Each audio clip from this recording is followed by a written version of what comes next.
The orientation hall of the Galactic Academy smelled like recycled air and polished ambition. Mara Ellison sat in the back row, boots crossed on the desk, arms folded, watching the other recruits shuffle in. 17 species. 43 individuals. All of them whispering, pointing at hollow displays, marveling at the rotating projection of the galaxy above their heads like children seeing stars for the first time. She chewed the inside of her cheek and said nothing. Commander Kale Vera entered the room without announcement. He was Veiltheri, tall, gray-skinned, with 6 fingers on each hand and a pair of secondary eyes tucked beneath his primary ones that only opened when he was reading data. He wore his rank-like armor. His voice, when he spoke, filled the room the way thunder fills a valley. "Welcome to the Academy's Advanced Survival Integration Program," he said. "You have been selected because your species, your histories, or your personal records suggest adaptability under extreme conditions." He paused, letting his gaze sweep the room. But adaptability is not survival. Understanding the threat matrix of this galaxy is survival. And today, we begin with the most fundamental lesson. He clicked a remote. The galaxy projection dissolved, replaced by a single rotating planet, red-brown, scarred with craters, wrapped in storm systems the size of continents. Class 3 Death Worlds. A ripple of unease moved through the recruits. A thinnery in the second row made a sound like a distressed reed instrument. Vera continued without mercy. The Apex Predator classification system was developed after the Kethera expedition of 2.6 millennia ago, when a full survey team of 68 experienced soldiers was reduced to 2 survivors over the course of 9 days on a Class 3 surface. The planet's Apex Predator, what we now catalog as a Void Stalker, was responsible for 61 of those deaths. He let that number breathe. It hunts in complete silence. It reads thermal signatures. It has no natural predators on its homeworld and has been clocked moving at 90 kilometers per hour over broken terrain. It is, by every measurable metric, one of the most lethal organisms in the catalogued galaxy. He pulled up an image. The Void Stalker was something out of a nightmare: 8 limbs, hide like volcanic rock, a head that was mostly jaw. Several recruits leaned back involuntarily. There are 17 known death worlds in Sector 9 alone. The Academy requires all field-certified graduates to demonstrate knowledge of Apex Predator behavior, threat response protocols, and which continent? The voice came from the back. Vera's secondary eyes snapped open. Every head in the room turned. Mara Ellison had not moved from her slouched position. She was still looking at the image of the Void Stalker with an expression that was not fear and not excitement either. It was something quieter. Something like recognition. "I'm sorry?" Vera said. "The Void Stalker." She nodded toward the projection. "Which continent?" "Northern Shelf hunters are ambush predators, slower average speed, but they'll trail you for days. Southern Flatland variants are the ones that top out at 90. Different threat profiles." Dead silence. Vera studied her. "You've encountered a Void Stalker." "I've encountered several." She finally uncrossed her boots and sat up, not because she was trying to be respectful, but because she decided the conversation warranted it. "My first was a Northern Shelf variant. I was 14. Nearly had my left arm. Ended up using the terrain against it. They don't track well through ice melt runoff, the thermal scatter confuses them. Took me 3 days, but I got out." Someone in the front row made a noise. Mara didn't look at them. Vera's expression had not changed, but something behind his eyes had shifted. He was recalculating. She'd seen that look before, on other species, other faces, in other rooms. The moment they stopped seeing her as a curiosity and started seeing her as a variable they hadn't accounted for. "You're from Earth," he said. Mara Ellison. SOL 7 roster. Former licensed wilderness hunter, Class 3 certification, 7 years active field time. She paused. Earth is a Class 2 death world, as I understand your classification system. Though we don't really think of it that way.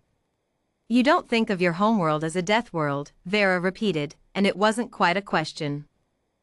We think of it as home. A Thinnery 2 rows ahead turned fully around in its seat. Its bioluminescent patches were cycling rapidly, the Thinnery equivalent of nervous energy. You were raised on a Class 2? Born, raised, and trained on it, yeah.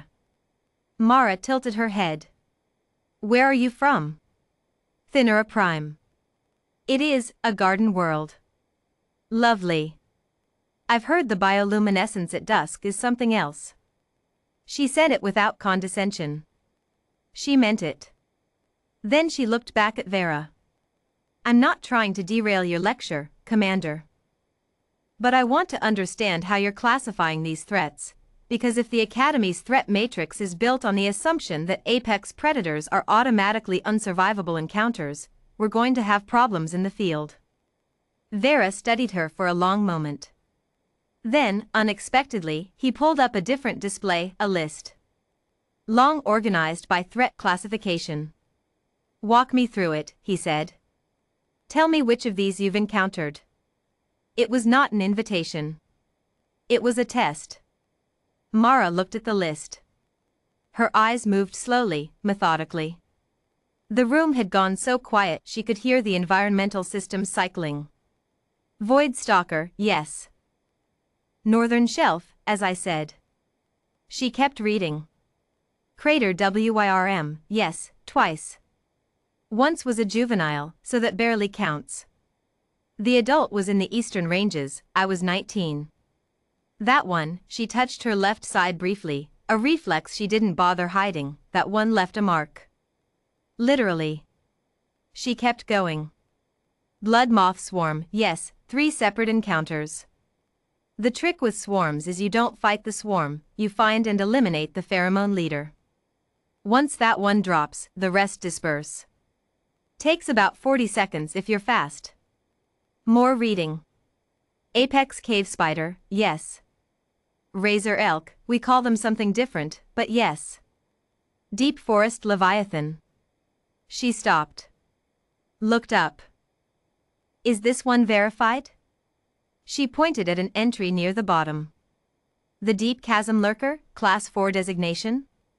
Vera's secondary eyes opened again. It is verified. 1 confirmed sighting, 0 confirmed survivals. It was catalogued remotely. Mara nodded slowly. We have something similar. We call it a giant squid variant.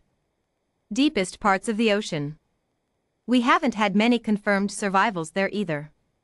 A beat. Though we have been putting people down there intentionally for about 2 centuries now. We're stubborn like that. The Thinnery made the distressed read noise again. Vera set down his remote. He stood very still, which in Veiltheri body language meant he was thinking hard enough that motion felt wasteful. Ellison, he said. How did you come to be on this program's roster? Standard application. Field experience requirement, academic score in the 94th percentile, letters of recommendation from my regional game authority and a xenobiology professor who apparently thought I'd do well off-planet.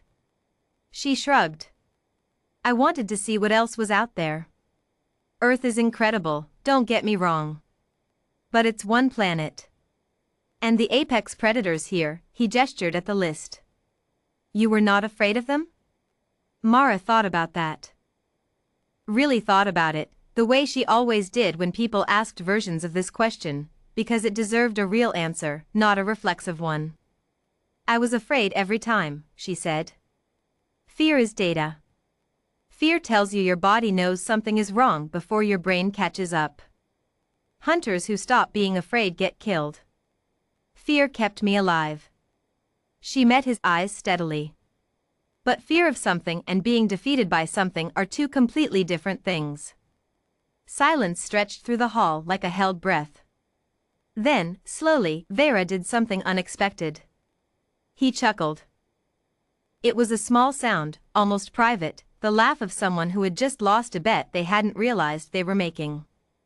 I had intended, he said, to spend this session establishing that apex predators represent the greatest threat classification in field operations. A foundational lesson. He looked at her.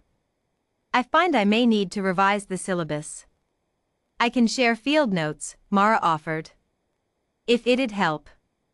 It would. He looked at the rest of the room, at the recruits who had stopped being an audience and become something else.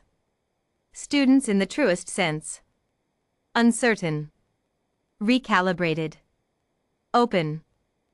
What you are witnessing, he told them, is what the classification system was designed to contextualize, but never fully anticipated. A species that did not develop despite their death world. A species that developed because of it.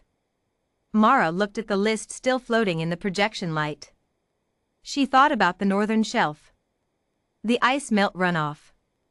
The 3 cold, quiet days. 14 years old and bleeding from a shoulder that would never quite sit right again, counting the sounds of something massive moving in the dark, learning the exact rhythm of her own fear so she could use it like a tool. She thought about how her mother had hugged her when she finally came home. How she'd gone back out the following spring. Every world makes its people, she said quietly. We just had a more intense teacher.